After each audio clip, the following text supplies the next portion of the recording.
Assalamualaikum warahmatullahi wabarakatuh.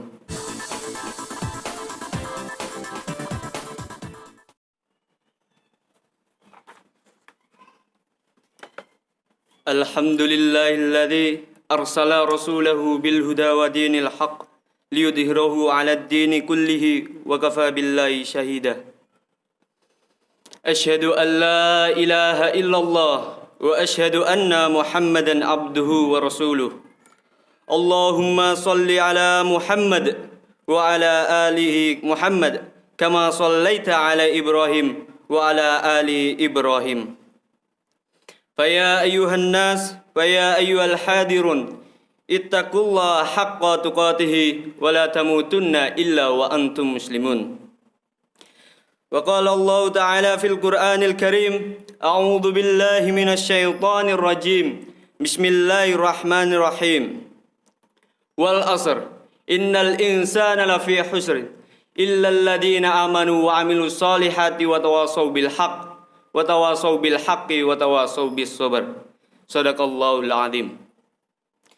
Hadirin sidang jamaah Jumat yang semoga dirahmati Allah. Pertama, mari kita panjatkan puja dan puji syukur kita kehadirat Allah Subhanahu wa taala karena masih tidak bosan-bosannya memberikan kita kesehatan jasmani maupun rohani, sehingga pada kesempatan jamaah ini kita masih bisa diberikan kesanggupan, kekuatan, semangat dan keimanan untuk menyimak materi yang akan khotib bawakan. Kedua, tak lupa salawat serta salam teranjung kepada Nabi Muhammad sallallahu alaihi wasallam dan para pilar beliau yang ikut andil dalam perjuangan agama Allah ini sampai hari ini. Dengan demikian kita insya Allah masih terbimbing dalam koridor kebenaran. Amin ya rabbal alamin. Ketiga, tak boleh bosan dan lupa khotib pribadi untuk mengajak seluruh mustami dan hadirin agar selalu mengintrospeksi diri, sudah sampai mana tingkatan takwa kita ini. Karena apa takwa dan jiwa mukmin itu tak bisa ikut mengaku orang mukmin jika tak ada takwa dalam diri kita. Dan jika ada, mari kita tingkatkan bersama. Apa yang terlintas dalam benak kita ketika mendengar kata kalung? Untaian manik-manik dan emas atau perak yang berbentuk lingkaran yang berujung di sebuah gantungan liontin. Sesuatu yang mudah dilihat dan disentuh karena biasanya selalu tergantung di leher. Bentuk dan bahan kalung bisa berbeda-beda tergantung sang perajin atau malah mengikuti selera sang pemilik yang memesannya. Umumnya berbentuk rantai dan melingkar dan berbahan logam mulia. Berbeda dari kalung pada umumnya, kali ini khatib ingin mengajak hadirin semua untuk membicarakan tentang bentuk kalung yang lain. Jika kalung yang umumnya hanya dimiliki orang-orang tertentu yang menggemarinya, maka kalung ini dimiliki oleh semua orang. Jika biasanya kalung berbeda-beda bentuknya, kalung yang satu ini bentuknya sama untuk semua orang. Jika yang kita kenal kalung mudah dilihat dan disentuh tiap harinya, kalung yang satu ini sayangnya tidak mudah dilihat ataupun disentuh. Dan setiap manusia telah kami kalungkan catatan amal perbuatan di lehernya. Dan pada hari kiamat kami keluarkan bagian sebuah kitab dalam keadaan terbuka. Quran surat Al-Isra ayat 13. Begitulah dulur. Ternyata setiap dari kita masing-masing memiliki sebuah kalung yang digantungkan di leher kita. Liotinnya adalah sebuah kitab catatan amal kita, layaknya sebuah cakram yang merekam semua gerak pikir, bibir, dan pola lahir kita. Kitab ini berisi semua catatan tentang kehidupan kita seutuhnya. Apa yang tertulis di sana adalah ragam tinta yang sesungguhnya kita torehkan sendiri warnanya semasa hidup kita. kilau mulia keemasan atau suram hina kehitaman. Meski saat ini sudah terkalung di leher kita, sayangnya secara lahir kita tidak bisa melihat apalagi kita sentuh dan buka. Padahal di sanalah kita menemukan potret yang paling jujur tentang bagaimana wajah kehidupan kita. Indah bersinar, memantulkan ridho yang maha kuasa atau berbopeng hitam penuh kesesalan dan dosa. Tiap pikiran dan berbesit huruf kata yang terucap serta tindakan yang kita lakukan detail sekali, tercatat rapi dan lengkap. Kita baru bisa melihat dan menyentuhnya saat kalung itu dilepas dari leher kita dan kitab itu dipersembahkan pada kita. Momen serah terima ini nanti saat hari pengadilan tiba. Hari di mana setiap jiwa dimintai pertanggungjawaban atas semua perbuatan semasa hidup di dunia. Saat di mana setiap pribadi maju satu persatu ke hadapan Sang Maha Hakim yang maha adil untuk ditanya detail tentang isi kitab yang selama hidup bergantung di leher kita. Ketika itu dikatakan pada setiap diri kita, A'udzubillahi minasyaitonirrajim, Bismillahirrahmanirrahim. Bacalah kitabmu, cukuplah darimu sendiri pada hari ini sebagai penghitungan atas dirimu. Quran Surat Al-Isra ayat 14. Rasa keadilan benar-benar diberikan saat kita sendiri yang membaca, meneliti dan kemudian mengakui semua perbuatan kita. Sama sekali tidak akan ada bantahan dari tentang isi catatan yang ada di dalam kitab itu. Berbohong, bersilat lidah dan memutarbalikkan fakta adalah pekerjaan kotor yang biasanya dilakukan mulut manusia. Saat itu mulut manusia dikunci. Tangan kitalah yang berbicara akan perbuatan. Kaki kitalah yang akan bersaksi atas langkah hidup kita. Semua apa adanya.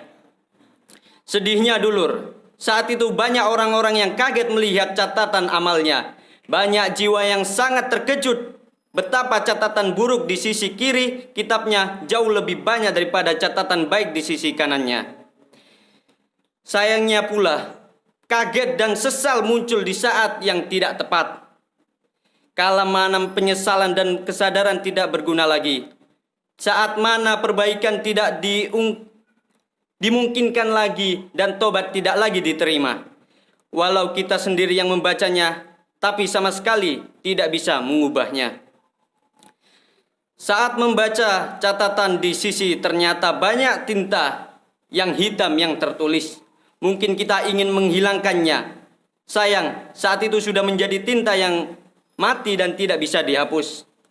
Pun demikian, saat bacaan kita sampai pada catatan di sisi kanan kitab, hanya ada beberapa huruf kebaikan yang kita dapati. Mungkin kita bisa menambahkan sebanyak mungkin. Sayang, tidak tersedia lagi pena yang bisa kita pakai menorehkan catatan kebaikan. Barang siapa bertaubat, berbuat sesuai petunjuk Allah, maka sesungguhnya itu untuk keselamatan dirinya sendiri. Dan barang siapa tersesat, maka sesungguhnya kerugian itu bagi dirinya sendiri. Dan seseorang dan berdosa tidak dapat memikul dosa orang lain. Tetapi kami tidak akan menyiksa sebelum kami mengutus seorang Rasul. Quran Surat Al-Isra ayat 15. Kenapa semua perbuatan di hari kiamat tidak diperkenalkan lagi? Karena sesungguhnya apa yang tercatat dalam kita itu sendiri menuliskan semasa hidup di dunia ketika kita mengikuti petunjuk Allah meskipun pahit rasanya. Maka sebenarnya kita sedang menulis sebanyak mungkin catatan kebaikan di sebelah kanan kitab kita. Demikian pula ketika kita memilih jalan hidup yang mudah sesuai nafsu kita, maka yang sedang kita tulis adalah tinta yang berada di sebelah kiri kita. Selain itu, saat hidup di dunia kita sudah dijelaskan dengan gambling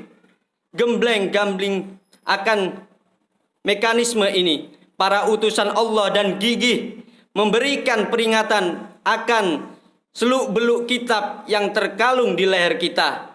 Jika kemudian manusia tidak menggubris atau lebih memilih konsentrasi pada urusan duniawi, maka jangan lagi menuntut kesempatan kedua ketika di akhirat menentukan catatan yang lebih banyak buruknya kerugian akibat abai terhadap peringatan Rasul. Wa qur rabbi fir warham wa anta arhamur rahimin.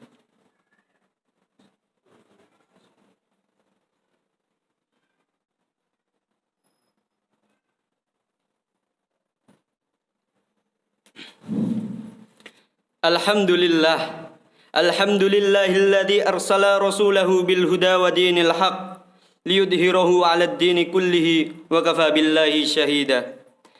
Asyhadu an la ilaha illallah wa asyhadu anna Muhammadan abduhu wa rasuluh. Allahumma salli ala Muhammad wa ala ali Muhammad kama sallaita ala Ibrahim wa ala ali Ibrahim. Ma'asyiral muslimin rahimakumullah. Menyambung dari khutbah awal, kita nanti ketika sudah masuk yaumil hisab tidak bisa lagi memperbaiki amalan kita. Sekaranglah kita bisa melakukan perbaikan. Jika benar kita ingin melihat dada dan leher lahir kita, lihatlah, rabalah dan belakang waktu-waktu selama umur kita, seluruh langkah dan perbuatan kita. Lalu pakai kitab suci untuk menjadikan standar penilaian. Kemudian bandingkan dengan hati suci dan pikiran jujur. Catatan mana yang lebih baik, banyak, kiri atau kanan. Selagi kematian belum datang, kala tinta catatan itu sebelah kiri masih basah dan kemungkinan untuk dihapus. Momen di mana pena kebaikan masih tersedia untuk digunakan memperbanyak catatan di sebelah kanan. Mari rabah kalung kita dan bukalah liotin buku kita. Gosoklah tinta dosa kepada Allah dengan memperbanyak istighfar. Hapus catatan buruk dan semasa dengan meminta maaf dan memaafkan. Lalu rebutlah, menulislah catatan kebaikan di sebelah kanan dengan berlomba sepenuh waktu dan sumber daya beramal dan bersedekah sampai ajal tiba. Rabalah kalungmu, bukalah liotin buku, ubahlah catatan hidupmu. Semoga dengan izin Allah dan ajakan khatib pada Jumat kali ini bisa membuat kita semua sadar dan bergegas mengubah isi buku catatan amalan kita. Mungkin cukup itu khutbah pada Jumat kali ini. Semoga Allah memberkahi dan merahmati kita semua di jalannya. Lalu mari kita berdoa agar kita semua bisa istiqomah dan wafat husnul khatimah. Amin amin ya rabbal alamin. Allahumma fir lil muslimina wal muslimat wal mu'minina wal mu'minat al ahya'i minhum wal amwat innaka sami'un qaribun mujibud da'wat ya qadiyal hajat. Rabbana zalamna anfusana wa illam taghfir lana wa tarhamna lanakunanna minal khasirin. Rabbana ighfir lana dhunubana wa kaffir 'anna sayyi'atina wa tawaffana ma'al abrar. Bapak Guru Muhammad Abdullah Mukhtar. Allahumma musarrifal qulub, sarrif qulubana 'ala ta'atika. Allahumma inna nas'aluka hubbaka wa hubba man yuhibbuka wal amal alladhi yuballighuna hubbaka. Allahumma ja'alna hubbaka ahabba ilayya min nafsina wa ahlina wa mata'id dunya. Rabbana waj'alna muslimaini laka wa min dhurriyyatina ummatan muslimatan lak wa arina manasikana wa tub 'alaina innaka antat tawwabur rahim tawwabur rahim. Rabbana atina fid dunya hasanah wa fil akhirati hasanah wa qina adzaban nar. Wa sallallahu ala rasulillah Muhammadin wa ala alihi wa ashabi wa ulama'u warasatul anbiya wat tabi'in wa jama'in. Amin amin ya rabbal alamin. Wala dzikrullahi akbar wa aqimus shalah.